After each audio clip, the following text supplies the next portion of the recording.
Jung noticed something in his clinical studies. 80% of his patients were making the same mistake. While searching for a solution, they were making the problem even bigger. While seeking control, they were creating more chaos. So, are you part of that 80%? Come on, let's find the answer together. Or do you know the paradoxical truth that Jung discovered? The moment you let go of anxiety, everything falls into place. If you find the video useful, don't forget to like it. Subscribe and click the bell icon to receive notifications. You can join us by clicking the join button to support our channel and benefit from content prepared especially for you. In 1935, a woman came to Jung's clinic. She was 42 years old. She was trying to control every moment of her life. She woke up at 6 a.m. and lived a day planned down to the minute. What she would eat, what she would wear, what she would say, everything was on her list. But strangely, the more she planned, the worse her life became. Problems arose at work. Her relationships deteriorated. Her health was deteriorating. Jung asked her this in the first session. Why do you try to control so much? The woman replied, because if I don't control, everything will go wrong.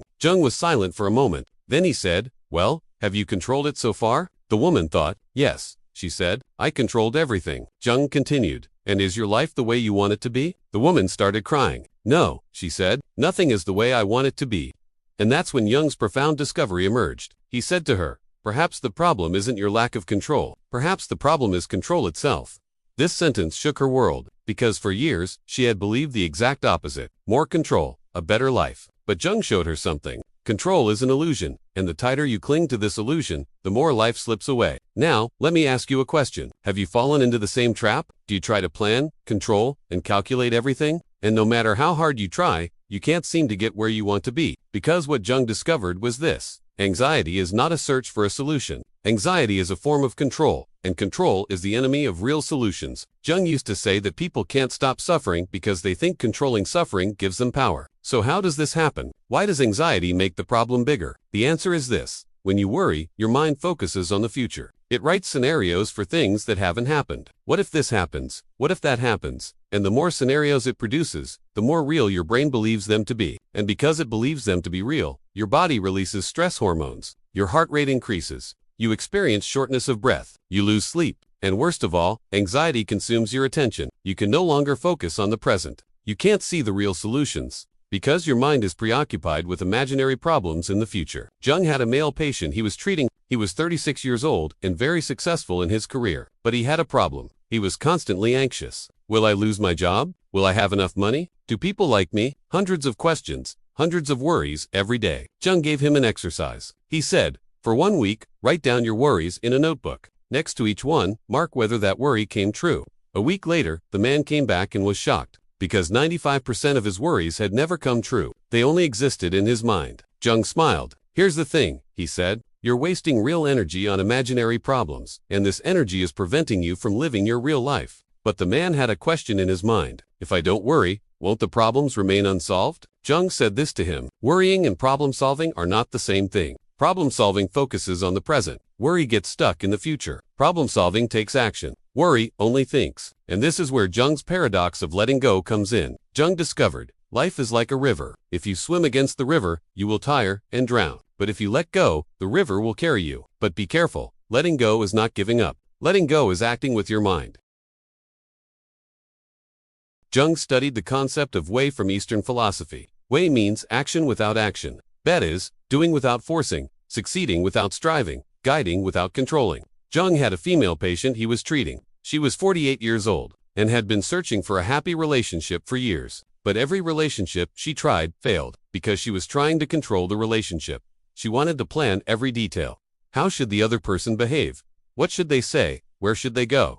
Everything had to be according to the scenario in her head. Jung told her this. You cannot control love, because love is a flow. You can only participate in that flow. The woman didn't understand this. So what should I do? She asked. Jung replied, do nothing, just be. Be yourself and see what life brings you. The woman wanted to try this, but it was difficult. Because letting go of control is scary. Control makes you feel safe. Letting go is like jumping into the unknown. But the woman gathered her courage, and something changed. She was no longer trying to start a relationship with every man she met. She no longer tried to change herself. She was just herself, and interestingly, 6 months later, she entered the healthiest relationship of her life. Because she was no longer trying to control. She had just let go. Jung used to say, the tighter you hold on, the more it slips away. The more you let go, the more it comes to you. So how is this possible? Why does letting go bring better results? The answer is this. Control is a product of your consciousness. But life is much bigger than consciousness. Life includes your subconscious, other people's subconscious, the energy circulating in the universe. And when you try to control everything, you actually cut off this great flow. Jung talked about the concept of synchronicity. Meaningful coincidences. Some things happen, and you say it can't be a coincidence. It is in those moments that you realize you are connected to the greater flow. Jung had a male patient he was treating, PETA. He was 52 years old and starting a business. But everything was going wrong. He couldn't find money, he couldn't find partners, he couldn't find customers, and he was working day and night, pushing himself, worrying. He said this to Jung. Maybe you're pushing the wrong path. Maybe the universe is trying to show you another way. The man didn't understand. What do you mean? He asked. Jung replied, stop pushing for a week, just observe, see what life shows you. The man found this strange, but tried it, and that week strange things started to happen. An old friend called him. He met someone by chance at a conference. An idea came to him while reading a random book, and when these three things came together, a completely new business idea emerged, and this idea was much stronger than the old one he had been struggling with. Jung smiled. There you go, he said. When you stopped struggling, life showed you the way. Because you were finally able to listen, Jung would say. The universe is speaking, but you can't hear it when you're worrying. Now I'll give you the first step to apply Jung's paradox of letting go. These steps are methods derived from his clinical work that have worked for hundreds of his patients. The first step is awareness. See what you are trying to control. Ask yourself every day, what did I force today? What did I cling to? Even this question will relax you. The second step is acceptance. Accept the things you cannot control. Jung said, acceptance is the beginning of change. The moment you accept something, you break your power over it. The third step is to focus on the present. The past is gone, the future has not yet arrived. Only the present exists. And when you focus on the present, anxiety diminishes. Because anxiety lives in the future. The fourth step, take action, but don't force it. Understand the difference between problem solving and worrying. If there's a problem, solve it, but if you can't, let it go. Forcing it will only tire you out, but won't solve it. Step 5.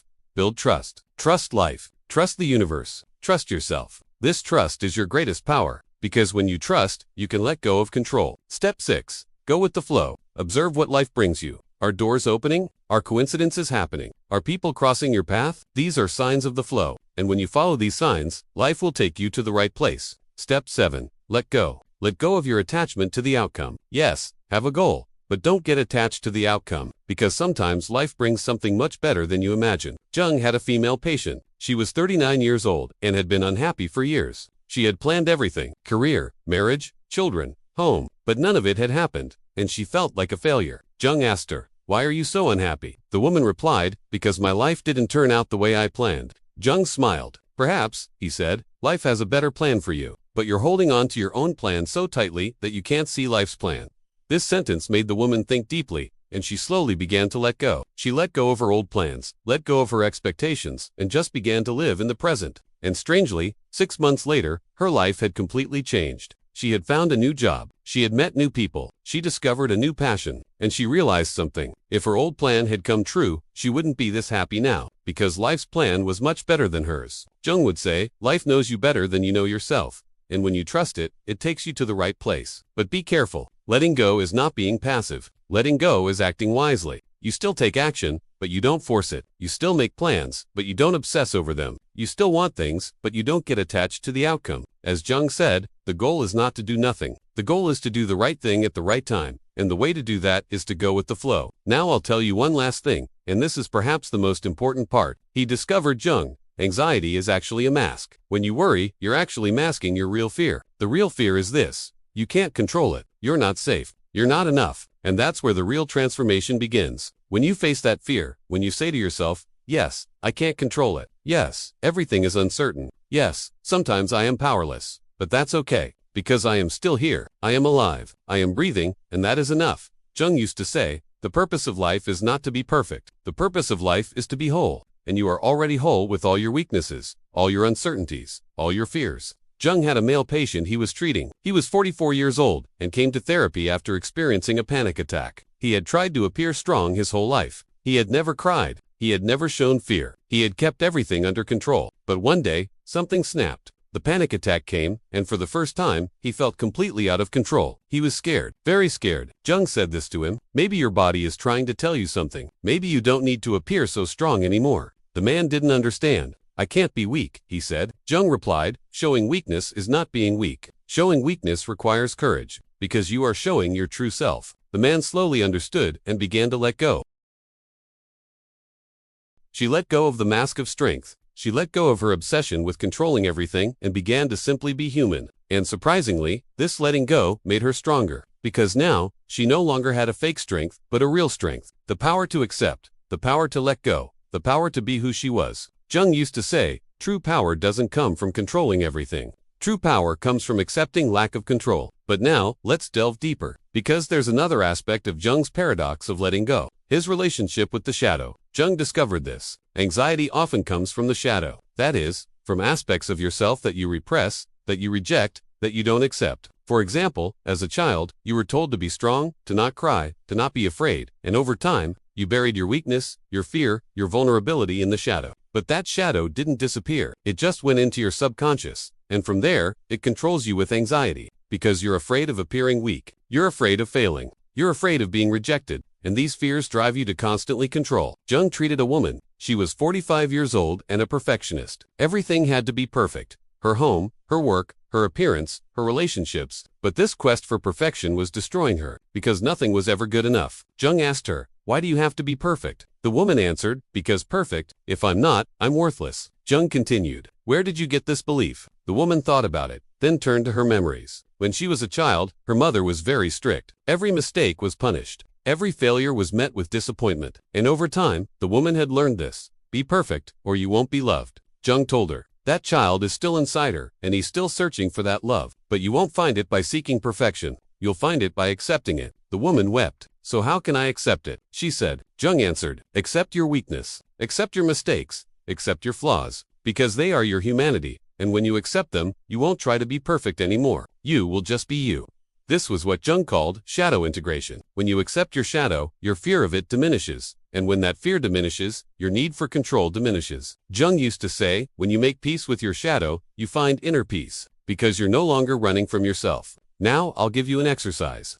It's an exercise Jung gives his patients. Before you go to bed tonight, ask yourself, why and for what reason am I anxious today? And what fear underlies your anxiety? For example, you're worried about losing your job. What's that underlying fear? Maybe it's the fear of not being enough. Maybe it's the fear of being worthless. Maybe it's the fear of not being able to survive. Or the fear of not being alone. And now, speak to that fear. Tell it this. I see you, I understand you, but you are not my master, because I am much bigger than you. Jung used to say, when you name fear, you diminish its power. Because it's no longer the unknown, it becomes the known. And here's another paradox. When you face your fear, fear shrinks, but when you run from it, fear grows. Jung once treated a male patient. He was 40 years old and had suffered from social anxiety for years. He was afraid to talk to people. He was afraid of being judged, afraid of being rejected, and so he avoided social situations. But the more he ran away, the more his fear grew. He was no longer afraid of just large groups, but also of small ones, even of a single person. He told Jung, the more you run away, the stronger your fear becomes. Because running away justifies your fear. You act as if there's real danger. The man asked, so what should I do? Jung answered, face it, but take a step forward slowly. Then wait,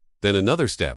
The man tried. First, he went alone to a small cafe. He sat and drank coffee. His heart was pounding, but he waited. Then, a week later, he met a friend. Then he attended a small social event. And each time he realized something new. His fear would come, but then it would pass. And with each passing moment, it would become a little weaker. 6 months later, the man returned and told Jung, I'm not afraid anymore. I mean, sometimes I still get nervous, but I don't run away anymore. Because I know that fear is temporary. But if I run away, it's eternal. Jung smiled and said, there you have it. You've discovered another side of letting go. Instead of resisting fear, you've learned to dance with it. And this brings us to Jung's most profound teaching, acceptance through resistance. Jung used to say, what you resist becomes permanent. What you accept becomes transmuted. So what does this mean? Think of it this way. An emotion comes, for example, sadness, and you resist it. No, I can't be sad. I have to be strong. And you suppress that sadness. But what you suppress doesn't go away. It just stays inside. It goes deeper, and one day, when you least expect it, it explodes. Or, you choose a different path. Sadness comes, and you say, okay, I'm sad. I'm going to feel this feeling, and you do. You cry, maybe you suffer. But then the feeling passes. Because you don't resist it, it doesn't linger. Jung used to say, emotions are like guests. They come and go, but if you resist them, the guests never leave.